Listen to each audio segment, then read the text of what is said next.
জমি ক্রয়ের নামে প্রবাসীদের ১৭ লক্ষ টাকা আত্মসাৎ শ্যামনগরে সংবাদ সম্মেলন। তথ্যভিডিওচিত্রে সাতক্ষীরা শ্যামনগর থেকে আমাদের প্রতিনিধি জিএম মনিরুজ্জামান। জমি ক্রয়ের নামে মালয়েশিয়া প্রবাসী দুই ব্যক্তির কাছ থেকে ১৭ লক্ষ টাকা আত্মসাতের অভিযোগে প্রশাসনের হস্তক্ষেপ কামনা করে শ্যামনগর রিপোর্টার্স ক্লাবে এক সংবাদ সম্মেলন অনুষ্ঠিত হয়েছে।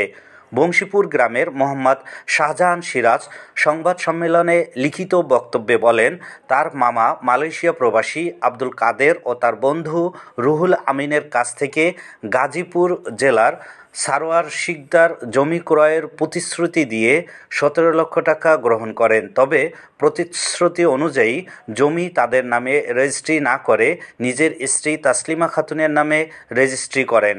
বিষয়টি জানার পর প্রবাসীরা তাদের টাকা ফেরত চাইলে সরোয়ার শিকদার বিভিন্ন অজুহাতে সময়ক্ষেপণ করতে থাকেন।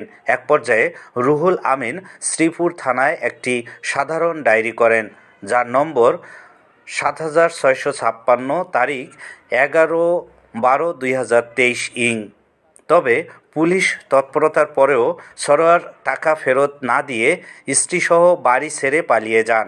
শাহজাহান সিরাজ এ সময় আরও বলেন, প্রবাসীরা নিজেরা চেষ্টা করেও তাদের পাওনা টাকা উদ্ধার করতে পারেনি। তাই সংবাদ সম্মেলনের মাধ্যমে প্রশাসনের কাছে ন্যায় বিচারের জন্য হস্তক্ষেপ কামনা করেছেন। ৭৬৫৬, তারিখ ১১/১২/২০২৩।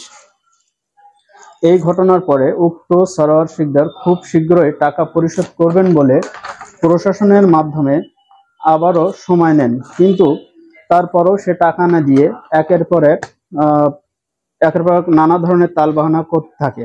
বর্তমান উক্ত সুচতুর সরোয়ার শিকদার পালিয়ে থাকছে। সে আমার মামা ও তার বন্ধুর সাথে যোগাযোগ বিচ্ছিন্ন করে টাকা না দিয়ে আত্মসাৎ করার পায়তারা করছে।